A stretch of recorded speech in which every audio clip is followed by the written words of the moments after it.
Hi, everyone. Hi. Okay. I have two items for all of you at the top.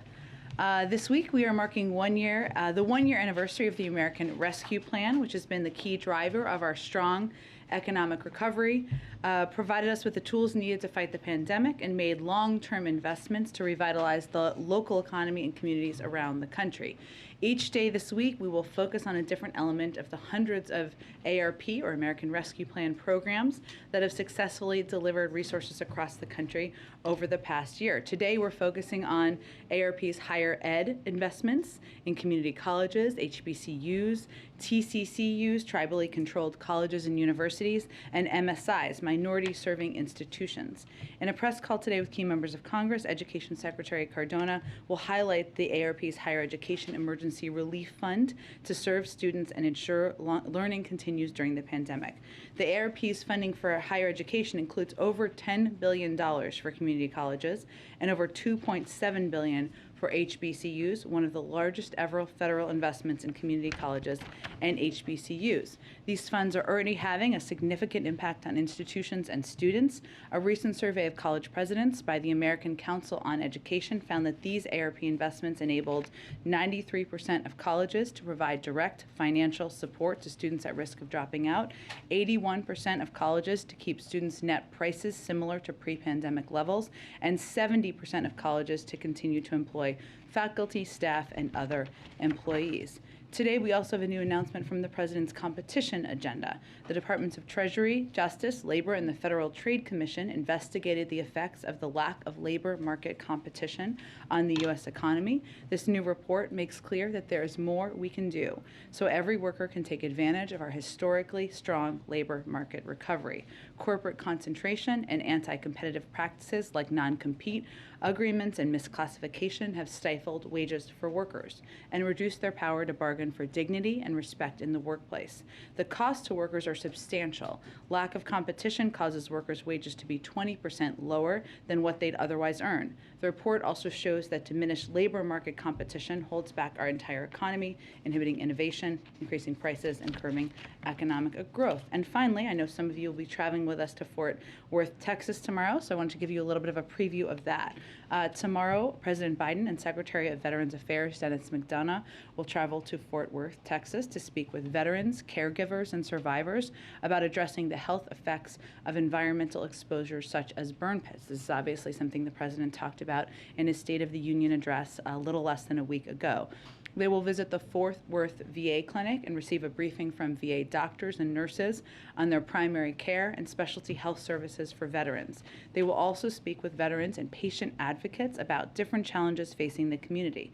Then they will deliver remarks at Tarrant County Resource Connection on expanding access to health care and benefits for veterans affected by exposure to harmful substances, toxins, and other environmental hazards, including those from burn pits, as part of the Unity Agenda for the nation.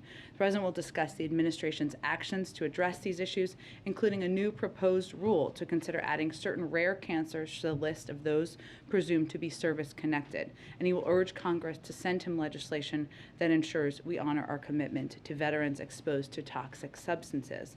President Biden believes we have a sacred obligation to care for our veterans and their families, and as a military family, the Bidens know firsthand the challenges that come from military service and deployment to combat zones. With that, Josh, why don't you kick us off? Thanks, Jen. 3 questions. First, administration officials are meeting with foreign counterparts in Venezuela. We've also talked to Iran and the Saudis. Is the supply of oil so important that it's acceptable to cut deals in some cases with countries that may have engaged in unsavory actions in the past? Well, first, I think it's important to take each of those engagements separately, because there are a range of issues that are important in each of those relationships.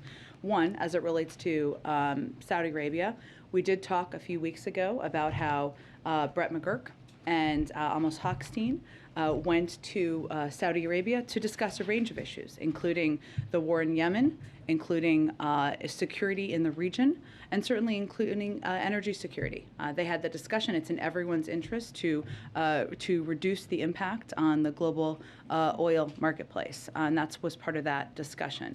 As it relates to Venezuela, the purpose of the trip that was taken by administration officials was to discuss a range of issues, including certainly energy security, but also to discuss the health and welfare of detained U.S. citizens. We're never going to miss an opportunity to do exactly that.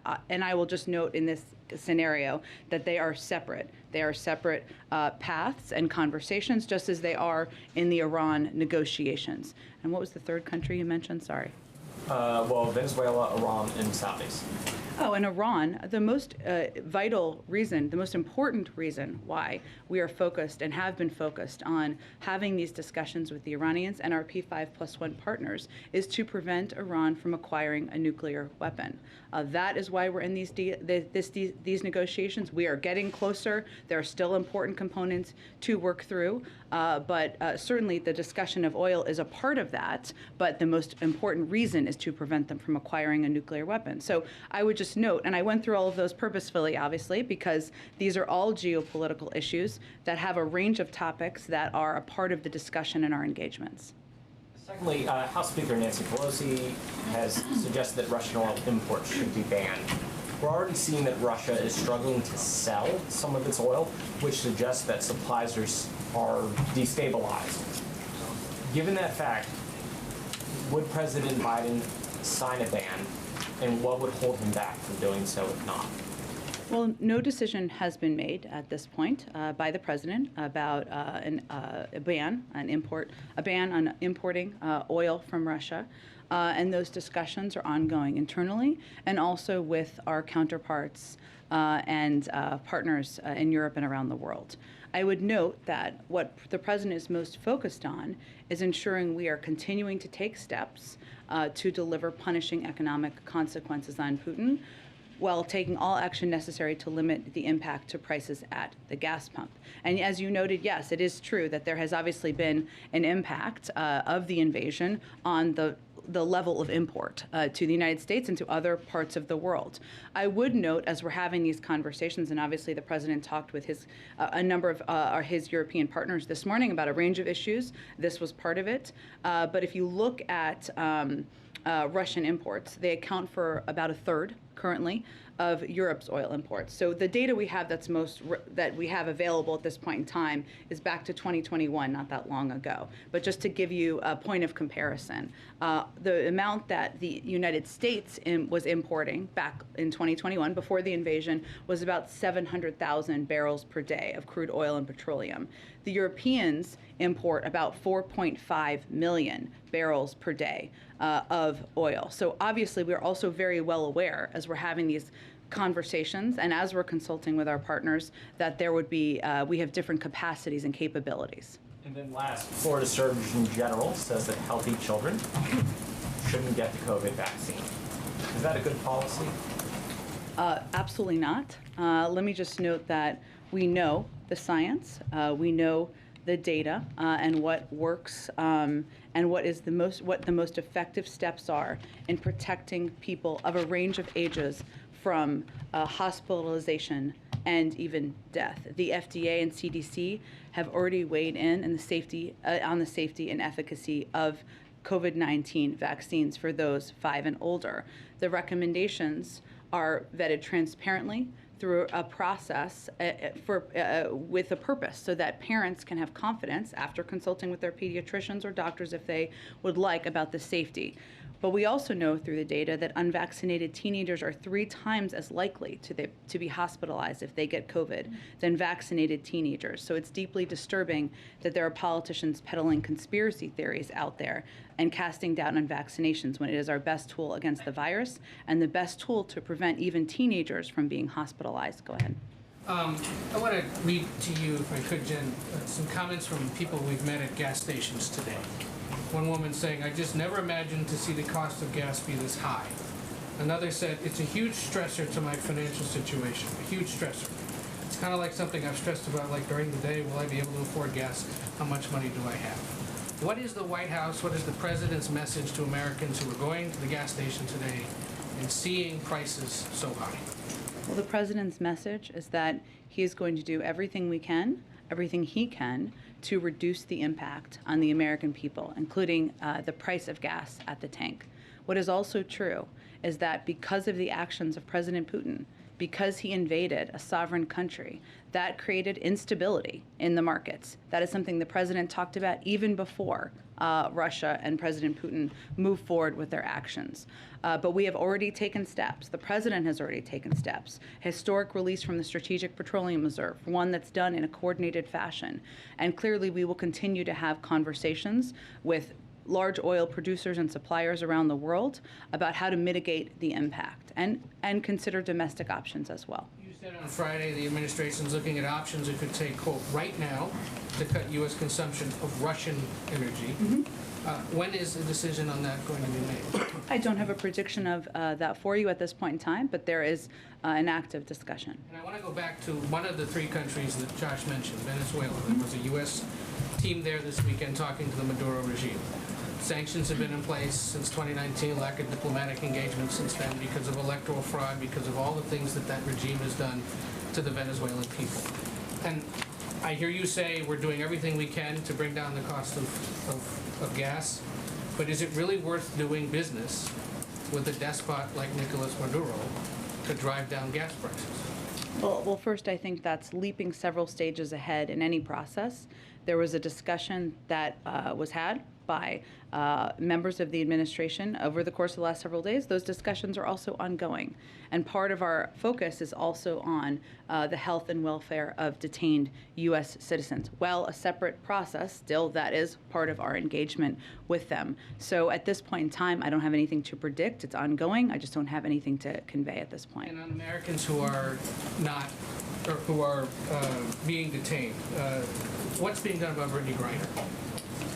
Well, we of course have seen the reports because we do not have a Privacy Act waiver, which I think you are all familiar with. I can't speak to them more specifically. Of course, we obviously do everything we can when there are any reports of Americans who are detained through the State Department and through diplomatic channels. But I would point you to the State Department for more. But given we don't have a Privacy Act waiver, it's unlikely we would say more. You're not aware of any other Americans like her who've been detained in recent weeks under similar incidents? Again, I have nothing to report from here, Ed. I would say that the Privacy Act waiver, which is required for us to be able to speak to any instances. But given you asked me about the particular report, I wanted to speak to that. Go ahead. Thank you, Jen. It sounds like you guys are blaming Putin for the increase in gas prices recently, but weren't gas prices going up anyway because of post-pandemic supply chain issues? Well, I think there's no question that, as we have seen, and outside analysts have conveyed this as well, the increase and the anticipated continued increase, which was, I think, what some of your colleagues were asking about, that is a direct result of the invasion of Ukraine, and also there was an anticipation of that was factored in as gas prices have gone up. So you say that you're going to do everything that you can to reduce the impact that high gas prices have on Americans. We're asking other countries to think about maybe pumping more oil. Why not just do it here? Well, to be very clear, federal policies are not limiting the supplies of oil and gas. Let me finish. Let me finish. An executive order his Peter, first week that halted new oil and gas. Let me give you the facts here, and I know that can be inconvenient, but I think they're important in this moment. To the contrary, we have been clear that in the short term, supply must keep up with the demand. We are, and here and around the world, while we make the shift to a secure, clean energy future, we are one of the largest producers with a strong domestic oil and gas industry. We have actually produced more oil. It is at record numbers, and we will continue to produce more oil. There are 9,000 approved drilling permits that are not being used. So the suggestion that we are not allowing companies to drill is inaccurate. The suggestion that that is what is hindering or preventing gas prices to come down is inaccurate. Would President Biden rescind his executive order that halts new oil and natural gas leases on public lands? Well, 90% of them happen on private lands, as I'm sure you know, and there are 9,000 unused approved drilling permits. So I would suggest you ask the oil companies why they're not using those if there's a desire to drill more. Would President Biden ever undo his executive order that stopped the construction of the Keystone XL pipeline? Are you suggesting that would solve the gas prices issue? Well, do you think that that would maybe affect prices faster than getting the whole country off of fossil fuels? I actually don't think it would. The Keystone was not an oil field. It's a pipeline. Yeah. Also, the oil is continuing to flow in just through other means. So it actually would have nothing to do with the current supply imbalance. So gas prices are approaching an all-time high per gallon.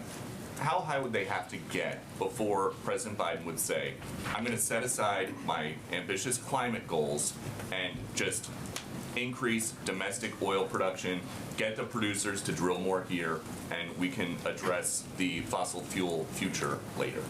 Well, again, Peter, the U.S. produced more oil this past year than in President Trump's first year. Next year, according to the Department of Energy, we will produce more oil than ever before. Those are the facts in terms of oil production. And again, right now there are 9,000 unused approved permits to drill onshore. So I think you're misidentifying what the actual issue is. But if we're looking to the future and what we can do to prevent this from being a challenge in future crises, the best thing we can do is reduce our dependence on fossil fuels and foreign oil, because that will help us have a reliable source of energy so that we're not worried about gas prices going up because of the whims of a foreign dictator. Right, and you guys think that asking Saudi Arabia or Venezuela or Iran is reducing our dependence on foreign oil? That's actually, I just outlined each of those specific scenarios and the range of discussions that we're having with each of those countries. I don't think anybody is advocating for Iran to continue acquiring a nuclear weapon, perhaps except for the former president who pulled us out of the deal. Go ahead. President Zelensky spoke with ABC today. He says that he's had a long-standing request in with allies to access these Soviet-era fighter jets. So I want to ask you about this backfilling, this possibility of backfilling these fighter jets. He says President Biden can do more to make this happen. What's your response to that, and what's the holdup?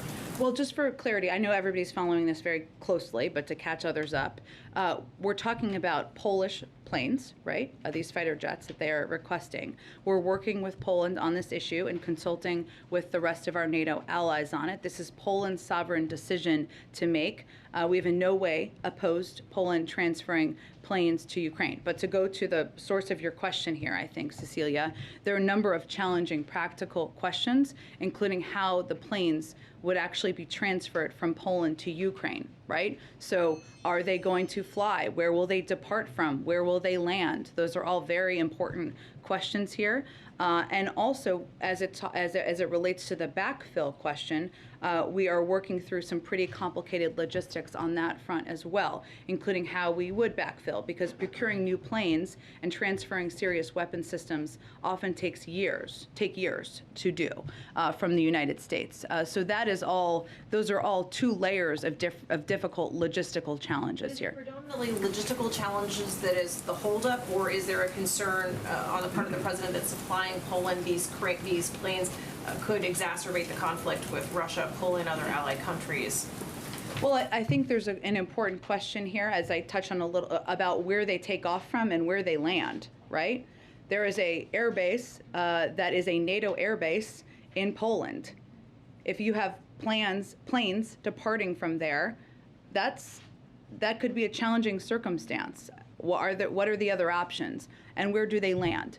So those are some of the logistical challenges. Obviously, the Department of Defense can speak to this more intensively, but we're looking at all of those factors. But we are not certainly preventing or blocking or discouraging Poland. They are a sovereign country. They make their own decisions, but it is not as easy as just moving planes around. And President Zelensky said that in recent days that all of the people who will die from this day will die also because of you. He's essentially saying the West will have blood on its hands if it doesn't do more. Is the president happy with? Does he believe the administration's response so far to this crisis has been adequate? Is he okay? Does he consider this successful at this point? I mean, Cecilia, I don't think anybody watching this anywhere around the world feels happy. This is, But as it relates to this the is, but let me finish. This is barbaric. It's horrific to watch. I mean, you have 1.5 million, if not more, refugees crossing the border. You have mothers and children dead on the side of the road. This is heart-wrenching to watch. And it's heart-wrenching to watch, you know? And I think for us who are working in public service, you watch in these moments, and there are limitations in the sense that we are not going to send U.S. troops to fight in Ukraine against Russia. The president is not going to do that. That is what you have to weigh as president of the United States. What we are doing and what he is doing is continuing to take every step to provide them security assistance. $1 billion of security assistance that has been expedited. I know the Department of Defense gave an update on Friday about how much of that has arrived. A huge percentage has arrived and been expedited in a very short time frame.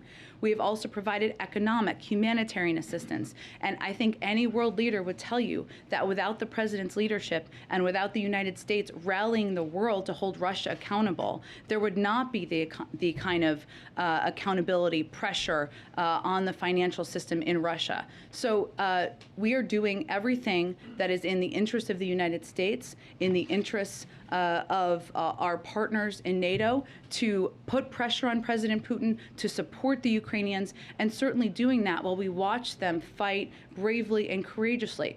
I think the last thing I would say on this, Cecilia, is that it's also important, and we're very cognizant of this here, to be clear that this is going to continue to be a very, very difficult period of time. The Ukrainians are fighting bravely. We're standing by them and supporting them. But Russia they are going to continue to fight. They are going to continue to pursue what President Putin's ambition is. Go ahead. Step back a little bit. Yeah. In terms of supply. We've been talking about specific countries, but this has been an effort that's been underway now for several months. Amos, Brett, many others as well, Algeria, Japan. What is the update in terms of has supply been kicked in on the LNG side or on the oil side? Where does that stand given the extensive effort in the lead up to now to try and backfill and ensure stability on the supply side? You mean for the global markets, for natural gas? Both. Natural gas or oil on the global markets. So let me start with the natural gas side, because that we anticipated would be an issue for the Europeans primarily. We have had some success, Japan as an example, and I can see if there are others to read out to all of you, where there was supply that was intended to go to Japan and other countries in Asia and redirected to Europeans so that it could help backfill the potential shortage in natural gas. That is less an issue for us here in the United States and more an issue for the Europeans, and to your point, it is something we've been working on for some time. In terms of global oil supply, I don't have anything to read out for you at this point in time. Those conversations certainly have been ongoing, but the the coordinated release from the Strategic Petroleum Reserve and the continued discussion about that has been a part of the effort to address the shortage or the potential for shortage in the marketplace. But 60 million barrels is, I'm not trying to minimize it, but it's a drop in the bucket given the scale of the kind of dislocation we've seen. Is there a trigger in terms of the conversations with global allies, partners, players in the supply market that would cause them to come in based on the conversations that have had? Like, what is going to bring them in and make clear that the months of work you guys have put into this actually results in something tangible? Sure. I certainly understand your question. What I was trying to convey is that that's part of what we've done to date. But we are continuing conversations about a range of what would be needed moving forward. And there are a range of options on the table. I just can't detail more specifics from here. Okay, and then last one. How much does it weigh on the administration if you move towards cutting Russian imports of oil, that it would be a unilateral move in the face of what had been a very carefully calibrated coalition up to this point where energy was considered off the table for the most part? Sure. Well, I would say this is one of the reasons that I gave the example of how much our capabilities and our capacities are very different, both because we import such a smaller percentage of oil from Russia than the Europeans do, but also because we have a much larger capacity for producing our own oil. So it is a very different circumstance, and certainly we are going to continue to consult with, continue to convey where our plans, where our discussions are here internally with the Europeans, but I would look at it through a different prism than past coordinated efforts. Go ahead. Can I just follow up there? Just today, Russia said that it could cut off fuel through the Nord Stream 1 pipeline, not Nord Stream 2. You know, to what extent are you concerned that European allies who depend so incredibly on these oil and gas imports from Russia could really be stuck? I mean, like, what? I realize you're making efforts, but you know, to what extent does that factor in, and what do you say to Russia in terms of this threat? Well, I think we have been concerned from the beginning about steps that President Putin could take to impact neighboring countries in Europe through a range of means, and certainly access to energy and energy security is a part of that. That's obviously one of the reasons we've been working with a range of partners on addressing what could be a natural gas shortage. And you are right, Andrea, as you well know, that the Nord Stream 1-2 threat aside, the reliance on the import of Russian oil is so much more significant in Europe, that well over the course of time, it's clear they recognize the need to diversify their means of getting oil. This is a bigger challenge and puts them in a more challenging position. And we recognize that from here, even as the president is considering steps that we could take from here. So it is one of the reasons why why people like Amos Hochstein, Brett McGurk, others from our national security team have been engaging in a range of discussions over the course of the last several months. So I guess a couple of follow-ups just on that, and then I've got another question. So these conversations that are taking place, both in terms of securing additional sources or supplies of energy, but also in terms of closing sanctions loopholes, and you know, it doesn't seem like you're getting a huge amount of traction. I mean, in terms of India, Pakistan, you know, and China has still not been, you know, helpful in this regard. How would you assess the success of that? And then just quickly on the what you're saying about the European supplies. So are you saying that the coordinated action one shouldn't view the differentiation on energy as a failure of the coordination? So on the second piece, yes, that's what I was saying, and that we recognize, and the president and other national security officials have been very clear in our conversations that we have a different circumstance as it relates to Russian oil because we import such a smaller amount, and because we have our own production capabilities and capacities, and that is different. We recognize that. On the first piece, tell me, sorry, what was the first part of your question? Success of this outreach. Yeah. I mean, you're sending people all over the globe, basically, to, you know, either virtually or in person, to continue to try to isolate Russia, and it doesn't seem like you're getting as much traction with some of these countries as you might have hoped. I wouldn't look at it through the isolating. That's part of our overarching effort here, right? But as it relates to oil supply, what we're trying to do is engage with energy producers and those with reserves of oil supply to make sure that we are addressing the supply in the marketplace. Obviously, the coordinated release from the Strategic Petroleum Reserve just a few days ago is an example of that. And I certainly understand you're asking which country is here and where are we having those conversations. I understand those questions. I just can't get into more specific details from here because it wouldn't be constructive to our efforts to make progress. Go ahead. Okay. About Iran, I'm sorry. Sure. Yesterday, Secretary Blinken said that sanctions on Russia over Ukraine have nothing to do with cooperation with Moscow on the Iran nuclear deal. But today, Russian Foreign Minister Lavrov doubled down in saying that all participants must have unhindered cooperation. Are you doing anything to provide Russia any kind of written guarantees in order to bring this, you know, Iran nuclear deal over the finish line? Well, again, I think on this, we're making progress together. Russia is a member of the P5+1 I don't think anyone believes it's in their interest for Iran to acquire a nuclear weapon, and that is how we're approaching these negotiations and discussions. And certainly, as the Secretary of State said just yesterday, we don't believe that the sanctions on them have anything to do with that shared goal. Go ahead. What's the status of those talks? We're continuing to make a great deal of progress. Obviously, the harder things always happen at the very end of the process, and that's where we stand at this point in time. Go ahead. So, question from the back. So, two quick ones on oil, and then Yeah. just one other one. You mentioned the meeting this morning with Britain, France, and Germany that the president had with the leaders. Did they, in that conversation this morning, express either a willingness or a hesitance to ban oil or limit oil imports to their countries from Russia? Their countries all have wonderful spokespeople who can speak for those countries. We did do a readout.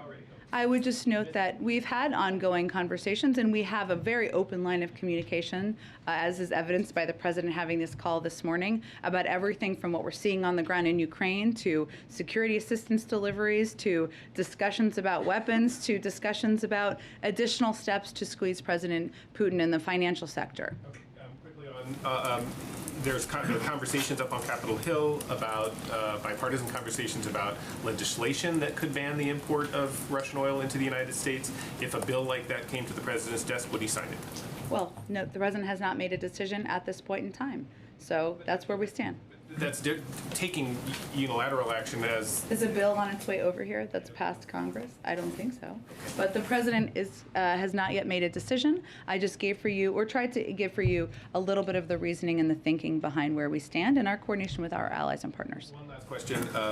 You referenced it, the gruesome, awful picture on the front page of our paper today. Do you know if the president has seen that picture, what his personal reaction was to it, if so? And more broadly, does he... has he been affected on a personal level by some of the imagery that's come out, and is that affecting, or has he talked about how to incorporate that personal reaction into some of the policy making over the last 10 days? Well, I don't know if he saw the specific. There are a lot of New York Times hard copies floating around this building. I can tell you, and other newspapers and outlets you all work for. So I don't know that he saw that specific photo.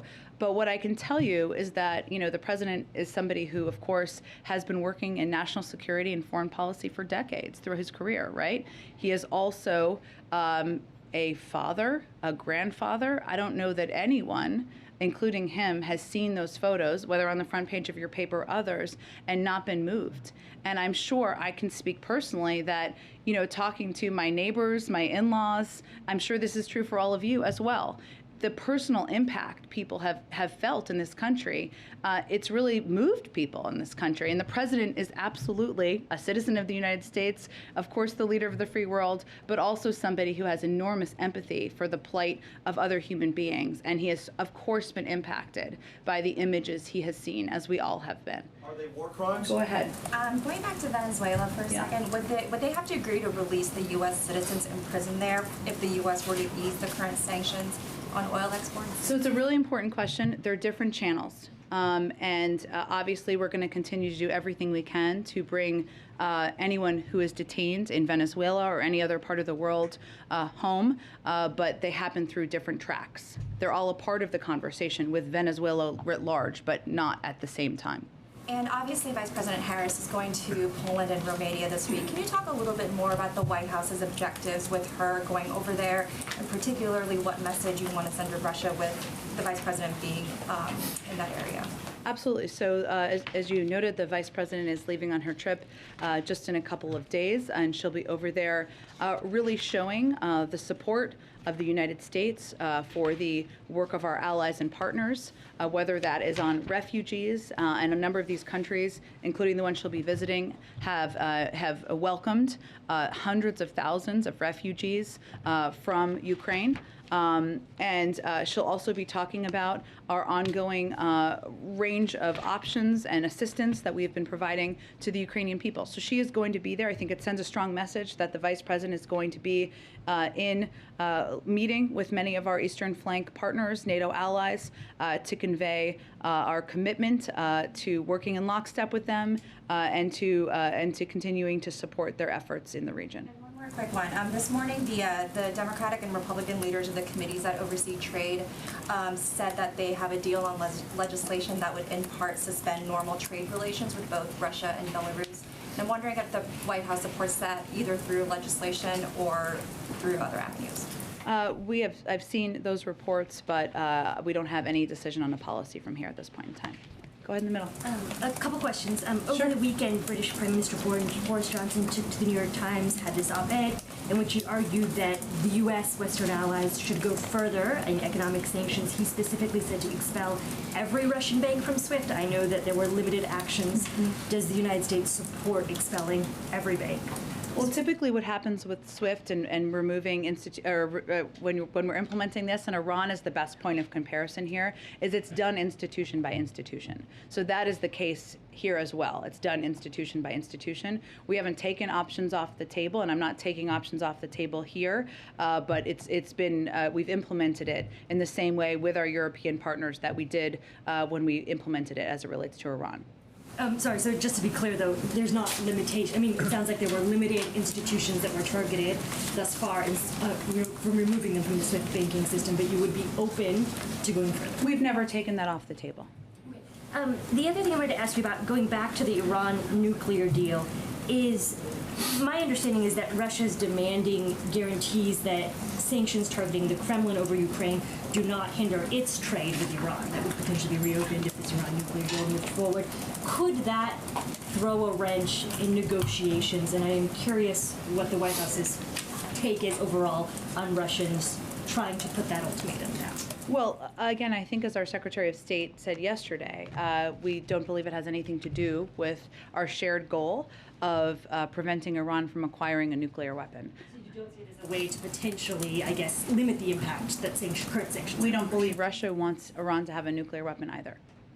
And, sorry, just to be clear, so you don't see the idea, though, that these sorts of sanction guarantees of its trade with Iran would have any impact on the current sanctions that the U.S. and Western allies have imposed on Russia? No. Okay. I think as in our Secretary of State spoke to this yesterday. Can I ask you one other question? In parts of southern Ukraine, it seems that Russia has shifted from a military takeover to essentially occupation. That it is now occupying parts, occupying towns. Does the White House support the Ukrainian people's right to resist the occupation and essentially through any means necessary? Well, we certainly support the rights of the Ukrainian people to fight back. I would note that we have seen many Ukrainians, many members of the Ukrainian military, and certainly President Zelensky and leadership fight bravely, courageously over the course of the last 12 days. I think it's also true that the world needs to be prepared for a very long, difficult road ahead. While they are fighting bravely and we are standing with them and supporting them, the Russians are still intending to grind out military advances in the short term, just by sheer manpower and firepower. So yes, we support their right to push back and to fight back against that. Go ahead. On businesses, is there any concern in the White House with all these Western companies that are suspending operations with Russia, that just ends up deepening ties between Russia and China, that this is really forcing Russia in its connections deeper into China? Well, as you know, we've seen that for some time, right? Long before Russia invaded Ukraine, them moving a little bit closer together or closer together. What is true on the economic front, though, is that the G7 alone, and that is not the totality of the unity as it relates to these sanctions, accounts for about 50% of global GDP, while Russia and China, account for only 15%. So they can't backfill the impact of these sanctions from China. It's just not possible. Now, we've also seen China abide by the sanctions that have been put in place. They obviously abstained also from the UN Security Council vote and have made some comments about the sovereignty and territorial integrity of Ukraine. If they don't abide by the sanctions, we always have, we clearly have means to take steps, but that's what we've seen to date. Sound like the White House is concerned that some of these withdrawals will backfire and create permanent ties between Russia and China. Well, we know they were moving closer long before the invasion, which is, I think, an important component here. But as it relates to the economic ties, there's not a way, just based on purely their place in the economic marketplace, for China to completely backfill the impact of the G7 and others in the world and the financial sanctions. Oh, good. Saudi Arabia, Yeah. is there any discussion in the White House yet for the president to call the Crown Prince, MBS, Mohammed bin Salman, to talk about oil? He spoke with the king just recently, and obviously we have had Brett McGurk and Amos Hochstein travel to the region, talk about a range of issues, including security in the region and the war in Yemen, as well as energy security. But no, there's no plans at this point, no. Jen, you detailed some of the challenges as it relates to the jets that are in Poland right now, the NATO base there, how you get it into Ukraine and do it in a way that doesn't instigate a wider war here. Vladimir Putin this weekend warned that implementing a no-fly zone would be considered a declaration of war, but he also went further. His language was, via translator, any move in this direction will be viewed by us as a participation in the armed conflict. That very second, we will view them as participants, and it would not matter what members they are. So why does the U.S., or perhaps the U.S. and its NATO allies, have confidence that delivering those airplanes in any form will not be viewed by Vladimir Putin as an act of war?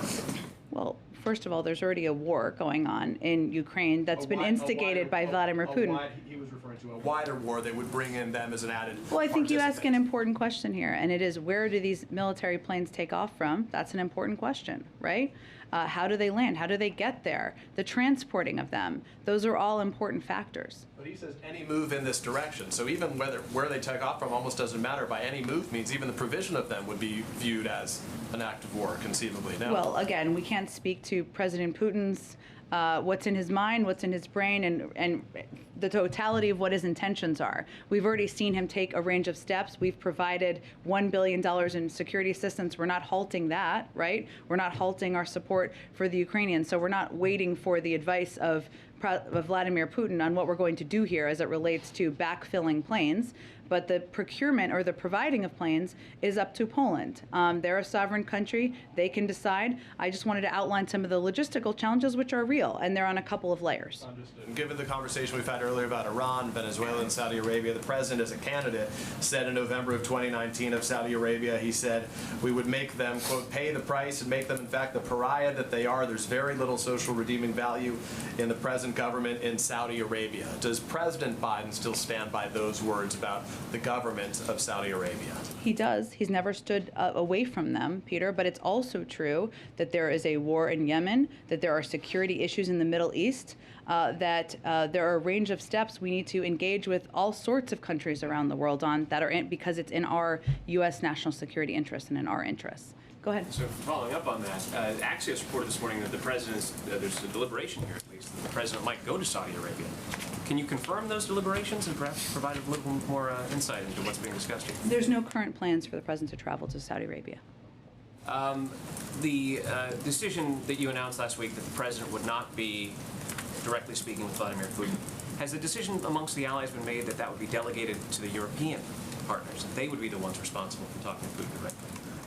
No, but I would say that we very much support all of the diplomatic engagements our European partners or the Prime Minister of Israel or other leaders in the world are having, whether it's with President Putin, as long as they are also engaging with Ukrainian leadership, which we continue to encourage them to do.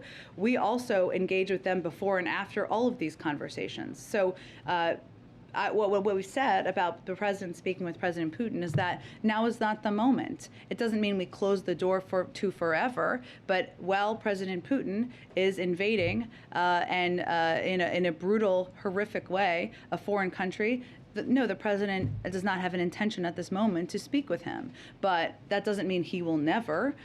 We assess that as time goes on. Thanks, Jen. Okay. Thank you, everybody. We'll do this again tomorrow. Venezuela. Can you tell us about There that? have been a range of reports. I'm sure we can get you more details. Thank you, everybody. Thanks, everyone. Have a great day. Thank you.